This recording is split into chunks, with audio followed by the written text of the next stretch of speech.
சிவபெருமான் நீலகண்டன் கரைகண்டன் காலகண்டமூர்த்தி என்றும் அழைக்கப்பட்ட சங்கரன் சதாசிவன் சர்பாகரன் சாலாசுரன் சாலாகரன் காமதக்கண்ணன் கண்கண்ணன் திருநயன் திரிசூலன் தில்லை அம்பலன் நீலகண்டனாகிய சிவபெருமான் யானைத்தோல் கோர்வையும் புலித்தோல் ஆசனத்தோடு உமா மகேஸ்வரியோடு உடையவன் பகவான் ஒளிவிந்து வருகிறான். அப்படி ஒளிவு இருக்கும் போது ஈசனாகிய பகவான் 14 உலகங்களை படைத்து 224 கோணங்களையும் 7 சப்தாசாரங்கள் சூழ்ந்த கடல்களையும் படைத்தார். அதோடு மட்டுமல்லாமல் படைத்த மனுக்களை காத்து ரட்சித்து இவ்வுலகை 3ஆக பிரித்தார். அதலை என்றும் சுதலை என்றும் ஆதி பாதாளம் என்றும். அந்த ஆதி பாதாள உலகத்தில் யார் யாரெல்லாம் ஆண்டு வருகிறார்களானால் பாதாள உலகத்திலே அரங்கனோட இடமதிலே அரசருக்கும் அதிபதியாய் வாழ்ந்து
மண்ணால குறையில்லை மனையாள பிள்ளை இல்லை.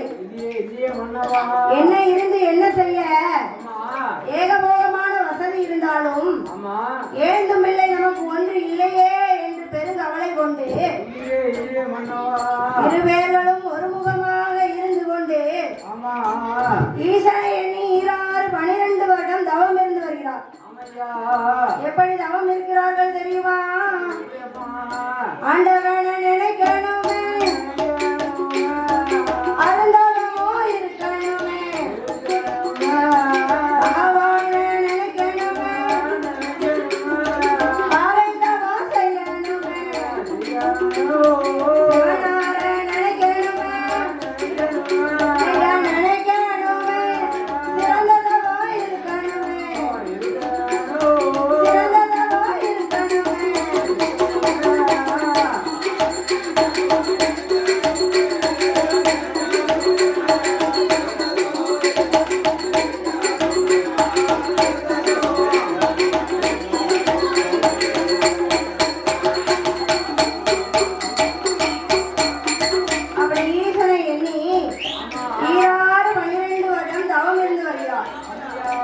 அதேபோல் ஆதி பாதாள உலகத்தில் இன்னும் ஒருவரும் தவம் இருந்து வருகிறார். அவர்தான் வண்டுமுகாரிஷி.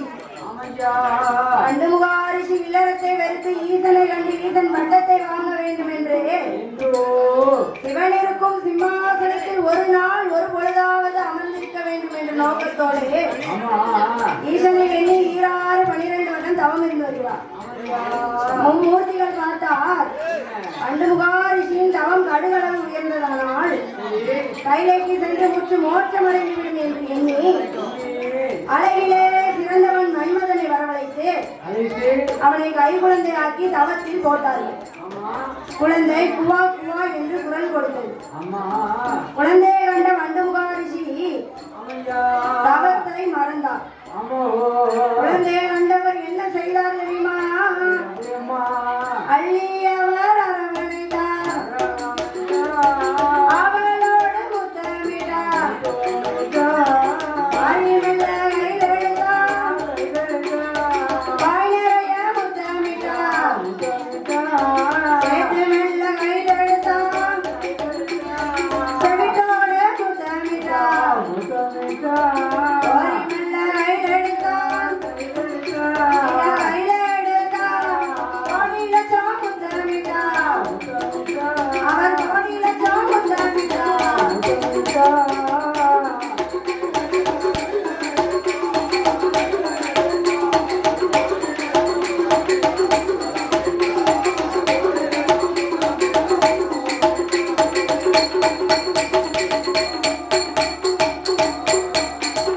மூர்த்திகள் பார்த்தார். வண்டுமுக ரிஷி, நீ ஏன் நித்திய பிரம்மச்சாரியாச்சே? நித்திய பிரம்மச்சாரியான உனக்கு ஏது இந்த பிள்ளை? கல்யாணமே ஆகாத உனக்கு இந்த கை குழந்தை ஏது என்றார்.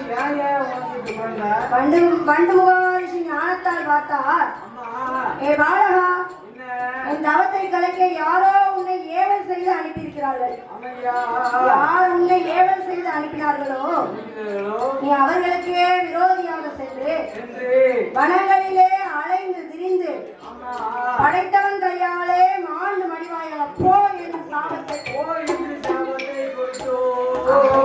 எரியப்பட்ட குழந்தை ஆதி பாதாள உலகத்தில் தவம் என்று வருகிறார். பாருங்க, விஷ்ணுமுகாவர்ணனும் இரத்த கண்ணி பெண்ணவள் தவத்தில் குழந்தை வந்து விழுந்தது. குழந்தையை கண்டவர்கள் அரண்மனைக்கு எடுத்து செல்கிறார்கள். 56 அரசருக்கும் அறிக்கையை கொடுப்பாராம்.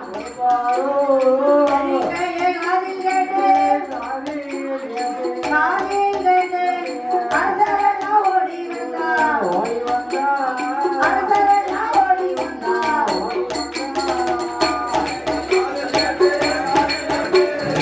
வேலக்கடையினூர் கீழப்பாலத்தை சேர்ந்த இளைஞரின் சார்பாக பொன்னாடை போடப்படுகிறது. வேலக்கடையினூர் கீழப்பாளையம் குறித்தவர் நகரம்.